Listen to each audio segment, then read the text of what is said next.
do editors make decisions about your manuscript? You're going to find out right now. Hey everybody, I'm Leigh Hoff. I'm teachingacademia.com, and I'm all about giving you the tools you need to navigate academia and make your best impact.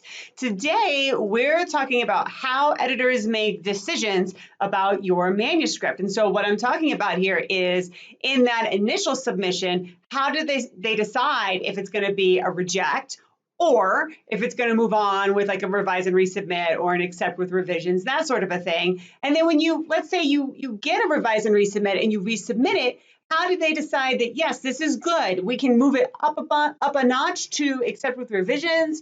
Or how do they decide, no, this isn't good enough, we're going to reject it? So we're going to talk about that today, all right? Now, obviously, I'm not speaking for every journal editor. I'm not speaking for any journal editor, right? I'm speaking from my own experience. And by the way, I'm getting ready to apply to be a journal editor.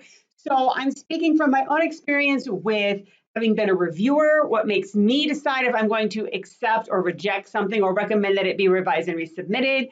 And I'm also talking about this based on my own experience with being in the publication process, having interacted with editors, talked with them, met with them in person, etc. So while I can't give you 100% definitive advice here, I can help you sort of understand some things that will position you a little better so that your manuscript is less likely to get rejected.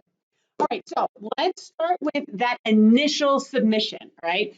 You've submitted it, it's gone out for its first review. Let's say you've got 3 reviews that come back. How do the editors make that decision of, is it reject? Or is it, going to stay in the game, right? With the revise and resubmit, most likely, or an accept with revisions, which is very, very rare. So editors are going to look at, first of all, what do the reviewers say about your piece, okay? Are there major problems? And what are the recommendations that the reviewers made? Now, sometimes you will see these recommendations and sometimes you won't, okay? But just because, let's say, 2 out of 3 reviewers said revise and resubmit and somebody else said reject, it's not a democracy like that, okay? It's not, an editor's not going to look at that and go, oh, well, 2 editors said revise and resubmit and 1 said reject, so clearly we're going to go with revise and resubmit. That's not the case.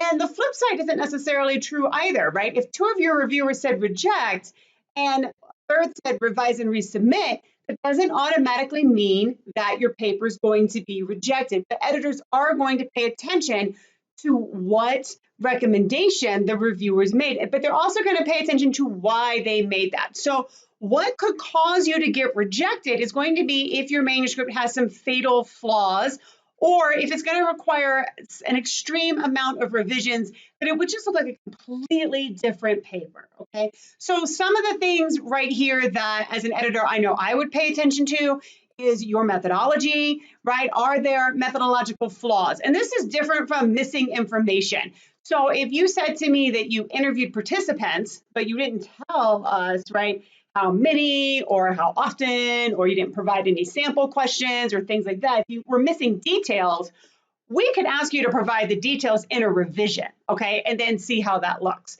But if your methods were flawed to the point that there's no way a revision is going to fix this, your methods just weren't good, the study's not going to really be a valid and reliable study, then if no revisions can fix it, then we're going to recommend reject, right? The same thing can happen in your data analysis or your findings, all right? If your findings are underanalyzed, and this happens a lot, by the way, with qualitative research, if your findings are underanalyzed, then we might really be interested in your paper, but you're going to have to go back and do some analysis. You're going to have to completely revise, like pretty much rewrite the entire finding section. It's going to make it an entirely new paper. So that might get a reject too.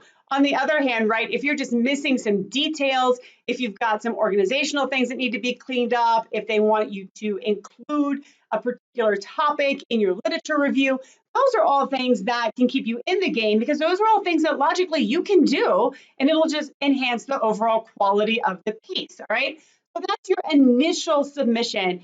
From my point of view, what we'd be looking for are major flaws in the piece that, just a revision is just not going to cut it, okay?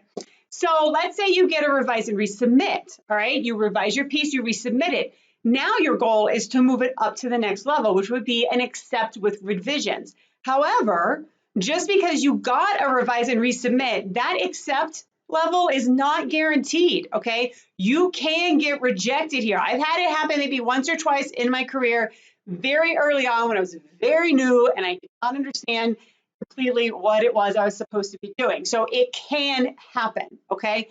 However, at this point, you've received feedback from the editors, you've received feedback from all the reviewers, okay? And ideally, you have responded to like 98% of that feedback, okay? One of the things that I tell people is usually there are one, maybe two comments that reviewers have asked you to do that just aren't possible, all right? And that might be due to space constraints. That might be due to the fact that it conflicts with something that another reviewer said, and you could only do one, you couldn't do both. But you're gonna have responded to the majority of those comments. And any comments that you didn't respond to, you're gonna be very clear that you didn't respond to them, and you're gonna tell us why you didn't respond to them, okay?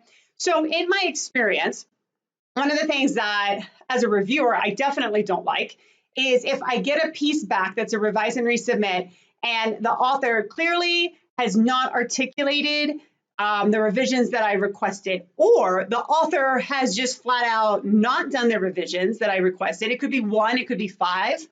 It doesn't matter to me. And they also haven't explained why they didn't do my revision. So if you revise and resubmit and you're not addressing the revisions, don't expect it to be bumped up to accept with revisions unless you make a really good case for yourself as to why some of those revisions were not right for your piece, okay? So the editors are going to be looking for, did you resolve the major problems? If we were asking you for more information about your methodology, did you provide that? Now, if you did provide that and it turns out that your methods end up not being as good as we had expected they would be, then that could also end up getting rejected, okay? But if your methods are on point and it was just a question of you providing more information, then that's going to get you bumped up to the next level, all right?